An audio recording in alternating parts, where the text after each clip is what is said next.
Ada sebuah paradoks yang menarik tentang uang. Semakin keras kita mengejarnya, semakin sering ia seolah menjauh. Tapi ketika kita berhenti mengejar dan mulai membangun sesuatu yang bernilai, seringkali uang itu justru datang mengetuk pintu. Pernahkah kamu melihat seseorang yang seolah-olah beruntung terus? Peluang selalu datang, rezeki terasa lancar, bukan karena mereka lebih pintar atau bekerja 24 jam, tapi karena ada pola pikir tertentu yang diam-diam membuat mereka menjadi magnet bagi uang dan kesempatan. Hari ini kita akan membongkar 7 pola pikir itu. Bukan teori finansial yang rumit, tapi cara melihat dunia, cara melihat diri sendiri, dan cara melihat uang yang secara alami membuat uang tertarik untuk datang. Pertanyaan pembukanya sederhana. Apakah selama ini kamu mengejar uang atau justru mengusirnya tanpa sadar?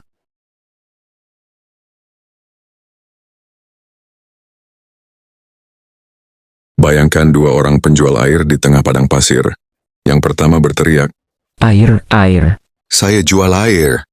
Yang kedua, diam-diam menyiapkan tenda tempat berteduh lalu berkata, "Mari beristirahat sebentar, Anda pasti kehausan."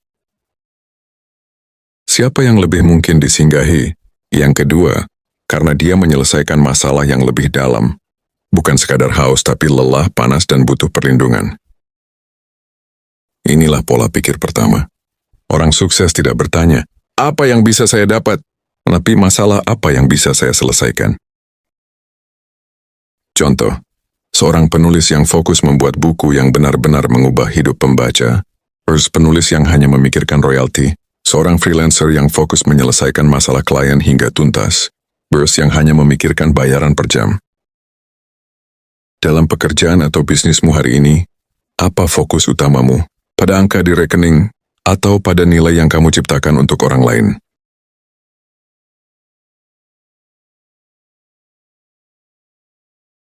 Ada perbedaan mendasar antara melihat uang sebagai tujuan versus melihatnya sebagai alat. Kalau tujuanmu adalah uang, kamu akan berhenti saat sudah tercapai. Tapi kalau uang adalah alat, kamu akan terus bergerak. Alat untuk apa? 1. Mempercepat proses belajar, berkembang, membantu orang lain. 2. Mempermudah hidup, sehingga kamu punya energi untuk hal yang penting.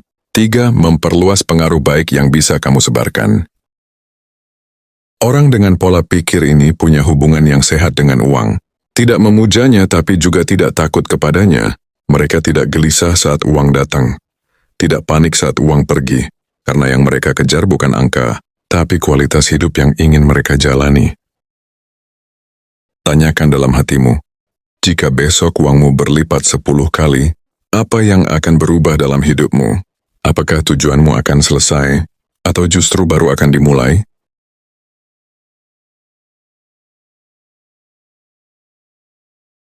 Di dunia yang serba instan, kesabaran menjadi keunggulan kompetitif yang langka. Orang sukses berpikir dalam skala dekade, tetapi bertindak dalam skala hari. Mereka seperti petani yang menanam pohon duren, tidak mengharapkan hasil dalam setahun, tapi mereka tetap konsisten menyiram, merawat, dan melindunginya setiap hari. Pola pikir ini melindungi mereka dari 2 jebakan besar. 1. Greed. Keserakahan untuk hasil cepat yang berisiko tinggi. Kedua, impatience. Ketidaksabaran yang membuat mereka berhenti sebelum waktunya. Apa yang kamu lakukan hari ini yang mungkin baru akan berbuah 5 tahun lagi? Mungkin belajar skill baru, membangun hubungan baik, atau menulis sesuatu. Jika jawabannya tidak ada, mungkin inilah saatnya memulai sesuatu yang butuh waktu.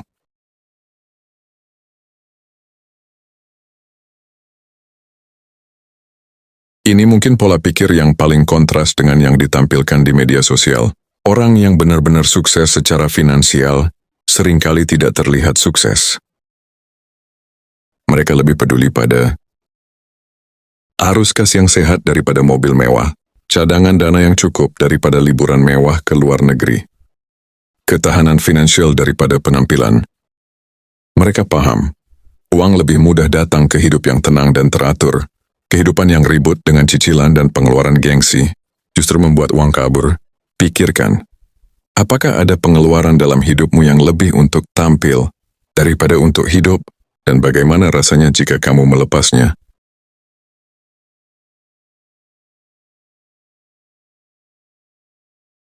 Ada sebuah kebenaran yang pahit tapi penting. Uang sering datang terlambat, setelah kamu sudah melalui proses yang panjang, setelah kamu hampir menyerah, setelah kamu berhenti mengharapkannya.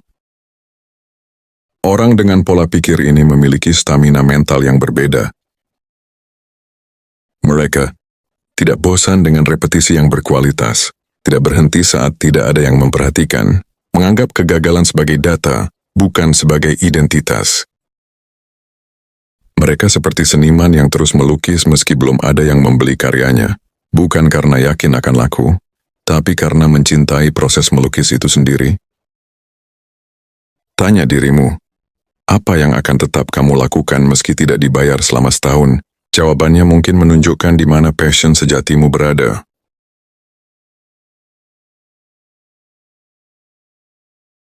Dua pola pikir terakhir ini saling berkaitan. Pola pikir keenam, selalu merasa belum tahu. Orang sukses finansial adalah pembelajar seumur hidup. Mereka belajar tentang uang, risiko, pasar, psikologi manusia. Mereka fleksibel dalam metode tapi kokoh dalam prinsip. Tidak keras kepala dengan cara lama jika sudah tidak bekerja. Dan ini mengarah ke pola pikir ketujuh, mempersiapkan panggung sebelum pertunjukan dimulai. Mereka tidak menunggu peluang datang baru mulai belajar.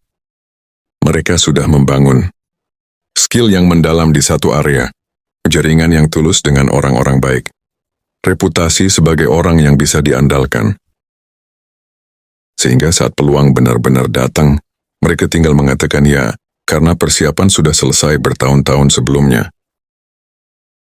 Jika besok ada peluang besar datang ke bidangmu, apakah kamu sudah siap secara skill, mental dan jaringan? Atau akan bilang, mohon maaf sekali saya belum siap.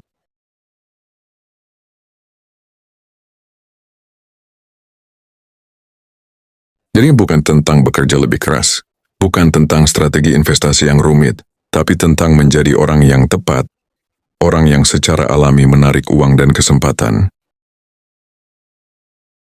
Uang pada dasarnya adalah energi, dan energi mengalir ke tempat yang paling siap menerimanya, tempat yang paling harmonis, tempat yang paling memberikan nilai. Mari kita berhenti sejenak, tarik napas dalam, dan tanyakan pada diri sendiri dengan sangat jujur. Dari 7 pola pikir tadi, mana yang sudah menjadi bagian dari dirimu? Rayakan itu. Mana yang masih terasa asing? Itulah petunjuk untuk pertumbuhanmu berikutnya. Perubahan tidak perlu dramatis. Mulai dulu dari satu pola pikir. Misalnya besok, coba fokus hanya pada memberikan nilai lebih dalam setiap interaksi. Lihat apa yang terjadi. Ingat kata-kata bijak ini. Uang tidak datang kepada mereka yang mengejarnya. Uang datang kepada mereka yang menciptakan sesuatu yang layak dikejar. Hidupmu bukan tentang mengejar angka di rekening, tapi tentang menjadi manusia yang semakin utuh, semakin bernilai, semakin memberikan kontribusi. Dan percayalah, ketika kamu fokus pada itu, uang akan menyusul dengan caranya sendiri.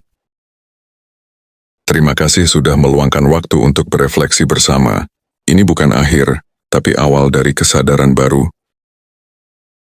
Jalani prosesnya, nikmati perjalanannya, dan biarkan uang menemukan jalannya menujumu. Uang mengikuti nilai. Nilai lahir dari karakter. Karakter dibangun dari pilihan sehari-hari.